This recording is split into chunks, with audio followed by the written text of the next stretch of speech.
श्री शिवाय नमस्तुभ्यम, हर हर महादेव। हम सबको पता है कि नवरात्रि का बहुत ही प्यारा सा पर्व चल रहा है और नवरात्रि का आज है छठा दिन। अगर आपके घर में बहुत ज़्यादा समस्या है, चाहे वे समस्या प्रॉब्लम आपकी धन को लेकर के है, संपदा को लेकर के है, व्यापार को लेकर के है, नौकरी को लेकर है, या घर में कोई बीमार है, बहुत ज़्यादा आप लोग परेशान हो, तो बस आपको एक सिक्का लेना है और छोटा सा उपाय करना है जिससे आपके घर की सारी प्रॉब्लम सॉल्व हो जाएगी। जी हाँ, इस सिक्के को आपको बस से चुपके से क्या करना है वो हम आपको इस वीडियो के माध्यम से बताने वाले हैं। देखिए, आपको यहाँ पर एक सिक्का दिख रहा होगा, ठीक है। आप यहाँ पर एक सिक्का ले सकते हो, चाहे वो 1 रुपये का हो, 2 रुपये का हो, 10 का हो या 5 का। आपको एक सिक्का लेना है। सिक्के के साथ में आपको लेना है पीला फूल, ठीक है। पीले फूल में आपको कोई भी पीले का फूल ले लेना है, चाहे वो गेंदे का फूल हो। आपके आस पास में जो भी फूल मिल जाए वो ले लेना है। इसके बाद में आपको चाहिए एक पान का पत्ता, ठीक है। पान का पत्ता आपको एक ही लेना है, ठीक है। उसमें थोड़ी सी आपको डंडी लगी हो, इस बात का ध्यान रखें। इसके साथ में ही आपको लेना है सिंदूर। सिंदूर जो है सभी घरों में आसानी से मिल जाता है। लाल चंदन लेना चाहे तो आप लाल चंदन, कुमकुम, रोली भी ले सकते हैं। सिंदूर के साथ में आपको एक और चीज़ लेना है, वो है शहद, ठीक है। आपके आसपास की शॉप पर आपको शहद मिल जाएगा। वैसे तो अभी आपके घर में भी शहद होगा ही, ठीक है। हमको क्या करना है, इस शहद का लेपन पान की पत्ती के ऊपर अच्छी तरह से करना है। क्या करेंगे, एक पान का पत्ता लेना है, उसके ऊपर आपको शहद से लेपन कर लेना है। अब आपके पास में जो सिंदूर है उसको आपको उस शहद के ऊपर अच्छे से मल देना है। शहद का लेपन करने के बाद में, सिंदूर का लेपन करने के बाद में, जो आपके पास में कोई भी एक पीला पुष्प है, उस पीले पुष्प को इसी लाल चंदन के सारी इस सिंदूर के ऊपर आपको रख देना है। और एक सिक्का आपको जो हमने बताया है, उस सिक्के को भी इसके पान के ऊपर ही रख देना है। आपके घर में जितने भी कमरे होंगे उसमें लेकर के एक बार आपको घुमा लेना है, बस आपको वॉशरूम में नहीं घुमाना है। इसके बाद आपको क्या करना है कि जीवन के जो भी कष्ट होंगे, जो भी तकलीफें होंगी, देवी माता के सामने यह उपाय आपको कहीं जाने की ज़रूरत नहीं, अपने घर पे ही जहाँ पर देवी माता की फ़ोटो होती है, प्रतिमा होती है, उस पान के पत्ते को रख देना है। रखने के बाद में विनती करेंगे, प्रार्थना करेंगे और फिर उस पान के पत्ते को देवी माता के चरणों के पास से उठाएंगे और आपके घर के आसपास में कोई भी नीम का पेड़ हो, उस नीम के पेड़ के नीचे ले जाकर के चुपके से रख आएंगे। इस उपाय को करते समय किसी से आप बातें नहीं करेंगे, ना ही इस उपाय के बारे में किसी को पता चलना चाहिए। किसी को बताना ठीक है, चुपके से आप इस उपाय को कर लेना है, ठीक है। इस उपाय को कोई भी नवरात्रि के 5वें दिन, छठे दिन, 7वें दिन या 8वें दिन पर भी कर सकते हैं। यानी कि नवरात्रि चल रही है, नवरात्रि के किसी भी दिन आप कर सकते हैं। उपाय किस समय करना है, देखिए, आप इस उपाय को सुबह भी कर सकते हैं और शाम को भी कर सकते हो, ठीक है। अब दूसरे उपाय की तरफ हम बात करते हैं। आपको सिक्के के साथ ही करना है।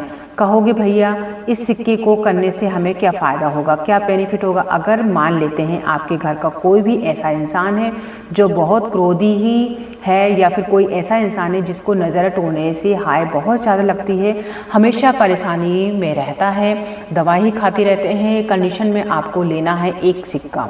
एक सिक्का ले लीजिए, चाहे वो 5 का हो, 10 का हो, कोई भी सिक्का ले लीजिए। इसके बाद आपको ज़रूरत होगी 2 लौंग की, ठीक है। जब भी लौंग की बात करते हैं तो आपको ध्यान रखना है कि लौंग में फूल होना चाहिए और लौंग जो है टूटी फूटी नहीं होना चाहिए।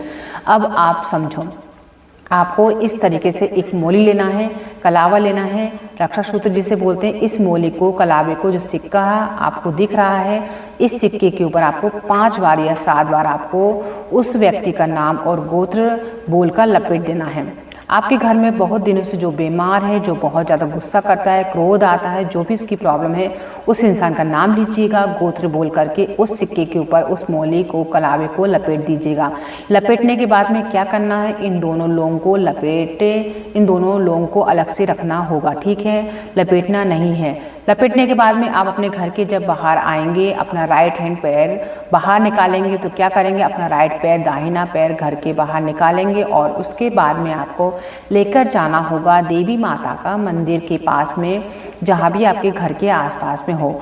एक सिक्के के ऊपर जो मोली आपने लपेटी है उसको समर्पित कर देना है और जो 2 लौंग है वो माता के सामने रख देना है। विनती करना है, प्रार्थना करना है। उन दोनों चीज़ों को फिर से उठाएंगे और उस सिक्के को संभाल करके रख लेंगे। जब 9 दिन नवरात्रि के पूरे हो जाए तो उस सिक्के के ऊपर जो मोली लपेटी हुई है किसी भी देवी माता के मंदिर में दान पात्र में ले जा करके उस सिक्के को डाल देंगे। पहला काम, जो 2 लौंग हैं अपने माता जी को समर्पित की थी, 9 दिनों के बाद में किसी भी हरे भरे पेड़ के नीचे उस लौंग को जा करके दबा देना है।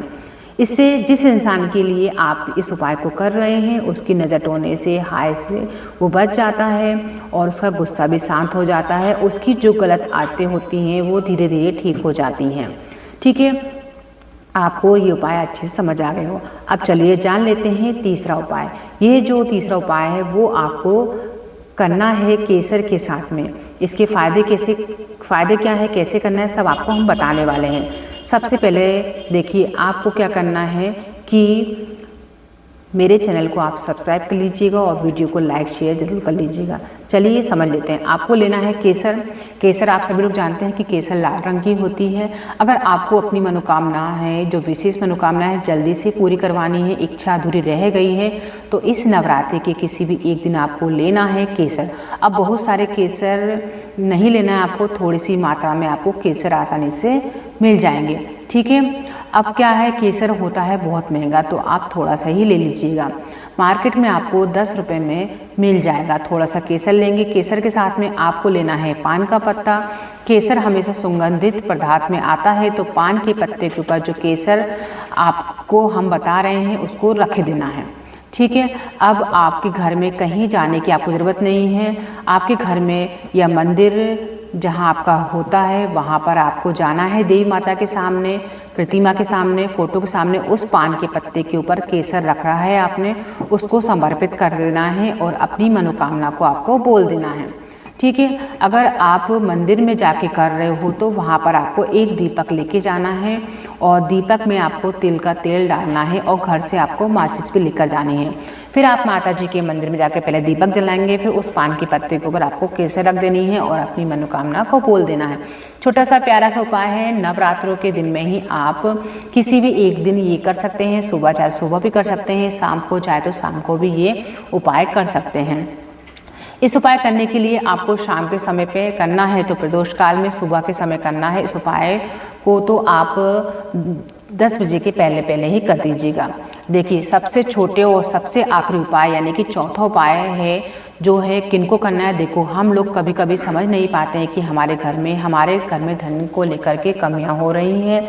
कहीं ना कहीं इसके पीछे रीज़न क्या होता है, पितृदोष का रीज़न होता है। पितृदोष, अब आपको क्या करना है, नवरात्रि के दिनों में जब भी रविवार का दिन पड़े, कौन सा दिन पड़े, नवरात्रि के दिनों में जब भी रविवार का दिन पड़े, उसमें आपको लेना है नमक। अगर नमक खड़ा हो ले रहे हो तो उस खड़े नमक को आपको 5 टुकड़े कर लेने हैं। कितने टुकड़े करोगे, आपको 5 टुकड़े करने हैं। आपके घर में जो पिसा वाला नमक होता है वो 1 चम्मच पिसा नमक ले लेंगे। अपने राइट हैंड में पकड़ेंगे, दाहिने हाथ में पकड़ेंगे, पूरे घर में घुमा लेंगे। उस नमक जो लिया है हाथ में, उस नमक को लेकर के अपने पूरे घर में आपको घुमा लेना है।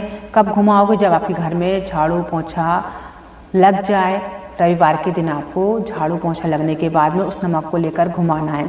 उसके बाद में जो आपके घर का एक मेन गेट होता है, लोहे वाला हो, लकड़ी वाला गेट हो, बाहर वाला गेट हो, जहाँ से आप एंट्री करते हैं, उस नमक को वहाँ पर आपको फेंक आना। जिस भी कारण से हमें कारण पता नहीं चल पा रहा है, पितृदोष की समस्या हमारे घर में बढ़ती जा रही है, तो पितृदोष की समस्या हमारे घर से दूर हो जाएगी।